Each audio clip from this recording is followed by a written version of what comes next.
Bharatiya Janata party की state executive committee का इजलास मुनक्किद हुआ था और उस इजलास के दौरान कई सियासी करारदादों को मंजूरी दी गई, यानी पास वो हुई और उसमें असेंबली के अंदर नामजदगी का मामला भी उठाया गया, यानी नॉमिनेशन के जरिए से कुछ लोगों की अपॉइंटमेंट्स की जाए, यानी कुछ लोगों को वहां पर रखा जाए स्टेट असेंबली। अभी असेंबली का बनना दूर दूर तक भी नजर नहीं आ रहा है, लेकिन एक नई बात बीजेपी के खीमे से सामने आ रही है कि जिस तरीके से पौंडीचेरी के अंदर असेंबली का वजूद है उस पैटर्न को मिनन अमलाया जाए जम्मू कश्मीर के अंदर और नामजदगी का सिलसिला भी रखा जाए, ताकि जो इलाके जो कबाइल नजरअंदाज हो रहे हैं उनकी नुमाइंदगी को यहां पर रखा जाए।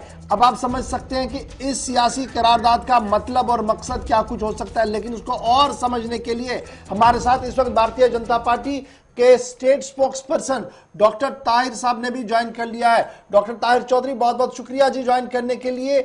ये सियासी करारदादें पास करना, सामने रखना, ये एक असूल है सियासी जमात का, लेकिन जब इसके मतन को देखा जाता है, जब इसके स्ट्रक्चर को देखा जा रहा है, रेजोल्यूशन के स्ट्रक्चर को मैं देख रहा हूं, तो ये अंदर बड़ी बात है और इस बड़ी बात को सियासी एतबार से जब देखा जाए तो इसके माने और भी कहीं लिए जा सकते हैं। ये बीजेपी का क्या मंशूर, क्या मकसद था इस सियासी करारदाद को लाने का कि नामजदगियां हो जी और साथ साथ पौंडीचेरी के तर्ज पर ही मुकम्मल तौर पर असेंबली का कयाम हो, जबकि अभी हदबंदी जो डिलिमिटेशन है वो अपना काम कर रही है।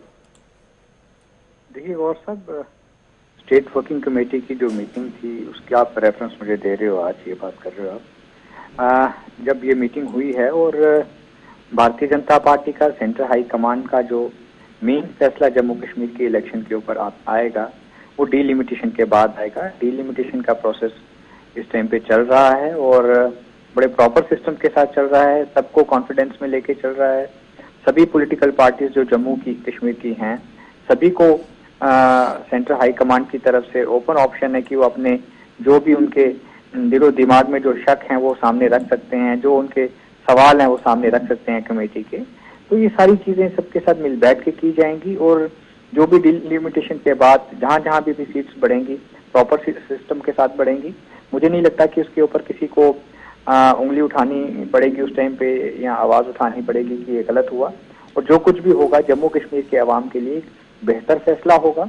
ताहिर साहब, वो तो तब होगा ना जब डिलिमिटेशन अपनी बात सामने रखे, रिपोर्ट सामने रखे, पब्लिक डोमेन में डाल दे, लेकिन आज जिस डोमेन की मैं बात कर रहा हूँ वो तो बीजेपी का डोमेन है, जहां पर आप सियासी करारदाद पास करके मरकज से कह रहे हैं कि बाइख्तियार बनाया जाए, हमें कुछ और पावर्स दिए जाए ताकि हम नॉमिनेट कर सके लोगों को।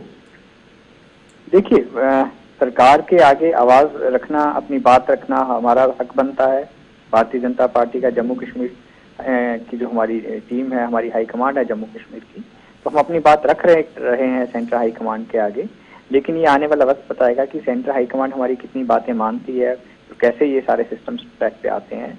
जहाँ तक जम्मू कश्मीर भारतीय जनता पार्टी की सवाल आती है, हमारी हाई कमांड यहाँ पे हम एक छोटी छोटी चीजें नोट करते हैं पूरे जम्मू कश्मीर की, और हमारा मेन जो हमारी सोच है कि जम्मू कश्मीर के अवाम को एक बेहतर बैलेंस सरकार की जरूरत है जो आने वाले टाइम पे इंशाल्लाह मिलेगी और जम्मू कश्मीर एक नए राह पे, नए तरक्की के रास्ते पे आएगा। नहीं डॉक्टर साहब, ये जो रेजोल्यूशन आया है, करारदाद पास हुई है, इसका बुनियादी मकसद क्या है? क्या कुछ ध्यान में रखकर इस करारदाद को बनाया गया, तहरीर किया गया और फिर पास भी करवाया गया बीजेपी की स्टेट एग्जीक्यूटिव से?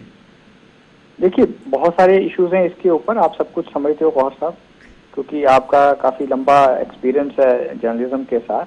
ये बहुत सारी चीजें हैं भारतीय जनता पार्टी के सोच में, और वो हम चीजें चाहते हैं कि वो जम्मू कश्मीर में प्रॉपर ढंग से वो चीजें आए, और अगर वो चीजें सारी आ जाती हैं तो मुझे लगता है कि हम लोग प्रॉपर ढंग से जम्मू कश्मीर में जो काम करने का एक तरीका है, एक नया सिस्टम है, वो हम लाना चाहते हैं।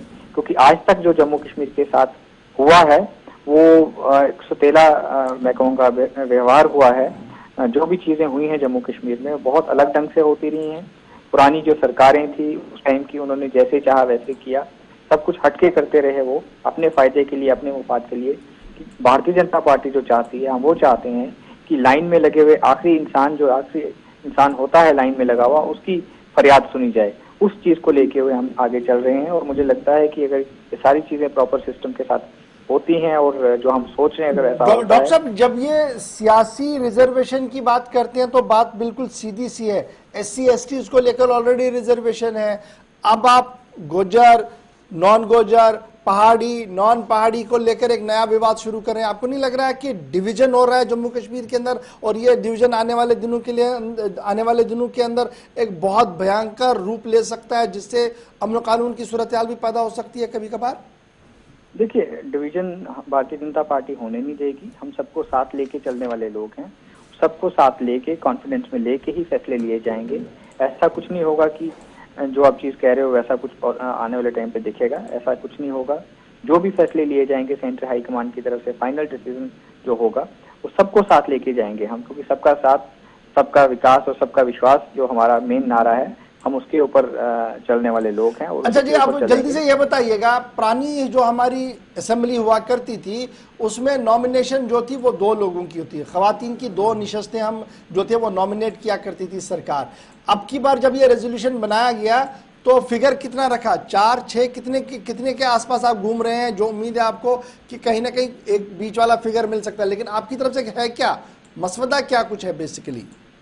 देखिए, सारी चीजें अभी मैं आपको नहीं बता सकता हूँ। जब आने वाला टाइम आएगा सारी चीजें खुद सामने आ जाएंगी। बहुत बहुत शुक्रिया। डॉक्टर चौधरी साहब हमारे साथ थे, बड़े फूक फूक कर सवालों का जवाब दिया, लेकिन बात उन्होंने बड़ी क्लियर कर दी कि जनाब आने वाले दिनों में बहुत सारी चीजें क्लियर होंगी। रिजर्वेशन का मामला है जी, और नॉमिनेशन का मामला। यहाँ पर रिजर्वेशन तो पिछले दिनों बात हो रही थी, अब नॉमिनेशन को लेकर बीजेपी की करारदाद आई है। और इसके अंदर जब हम माजी में देखते हैं तो 2 खवातीन नॉमिनेट हुआ करती थी, इस बार कितनी होंगी उस पर डॉक्टर साहब ने कहा कि वक्त पर हम आपको बताएंगे। लेकिन जो सियासी तज्जिया निगार है उनका मानना है कि ये जो करारदाद सामने रखी गई है, दरअसल ये एक सोच है, उस सोच को आगे बढ़ाया जा रहा है। अब ये आगे कौन सी राह अख्तियार करेगा उसके लिए थोड़ा सा इंतजार करना होगा आपको भी और हमें भी।